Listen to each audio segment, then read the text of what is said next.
नमस्कार, तुमच्या सगळ्यांचं पुन्हा एकदा स्वागत आहे माझ्या YouTube चॅनलवर।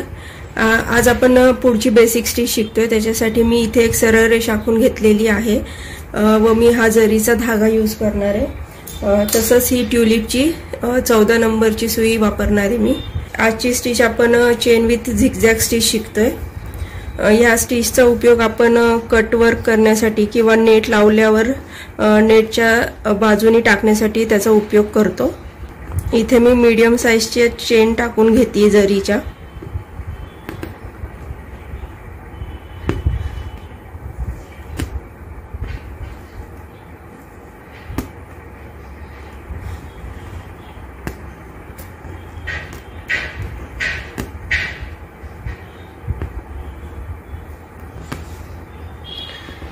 आरी वर्क करण्यासाठी काय काय साहित्य लागतं त्याचा पण व्हिडिओ मी शेअर केलेला आहे।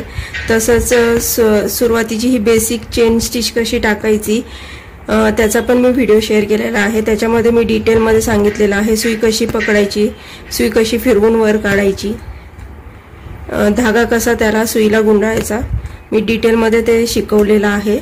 तुम्ही ते पण व्हिडिओ पहा, मी लिंक डिस्क्रिप्शन मध्ये टाकेन त्या व्हिडिओची। तसंच हँड एम्ब्रॉयडरीचे पण मी व्हिडिओ शेअर करते। त्याच्यात मी एम्ब्रॉयडरीसाठी लागणारं साहित्य काय, तसंच एक अल्फाबेट एम्ब्रॉयडरी कशी करायची त्याचा पण मी डिटेल व्हिडिओ शेअर केलेला आहे, तो पण नक्की पहा। मी इथे लॉक करून घेतलेला आहे। आपण ही चेन ही झिगझॅग स्टिच आपण एका चेनवर पण टाकू शकतो किंवा तुम्ही दोन चेनच्या लाइन्स करून त्याच्यावरही टाकू शकता। त्यावर मी झिगझॅग स्टिच टाकणार आहे। ही जशी आपण टाकली होती झिगझॅग स्टिच त्याचप्रमाणे आपण ह्याच्यावरही टाकणार आहोत। कटवर्क करताना ह्याचा उपयोग करतात मी तुम्हाला सांगितलं। कटवर्क करताना आपण आधी चेन टाकतो, त्याच्यावर झिगझॅग स्टिच टाकतो, नंतर मधलं कापड कट करतो। तसंच आपण आधी मधलं कापड कट करतो, त्याच्यानंतर झिगझॅग स्टिच टाकतो। कटवर्क पण 2-3 प्रकारे करता येतं। आपण पुढे शिकणारच आहोत तेव्हा वेगवेगळ्या पद्धतीने कटवर्क कसं करतात ते पण शिकूच। मी इथून एका साइडने सुई वर घेतेय, नंतर दुसऱ्या साइडला मी टाकते। अशा क्रॉस मध्ये मी स्टिच घेते। एकदा डाव्या साइडला सुई टाकते, चेनच्या डाव्या साइडला, एकदा उजव्या साइडला।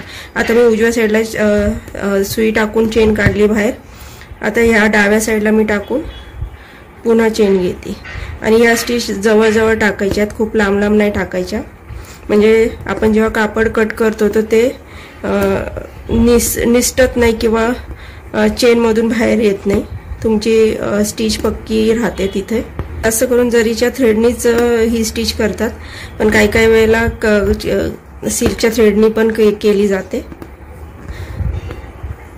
म्हणजे असे करून जरीचाच थ्रेड वापरतात।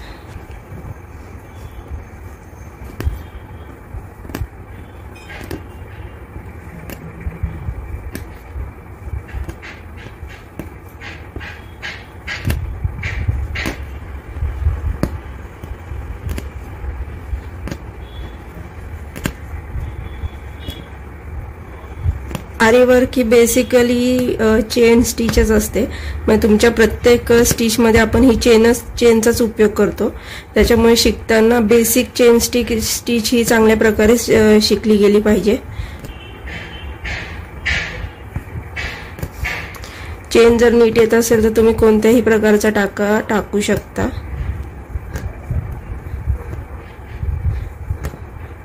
आरी वर्क करताना कापडावर जास्ती हाताचा दाब नाही द्यायचा, त्याच्यामुळे कापड लूज होतं। हलक्या हातानेच वर्क करायचं।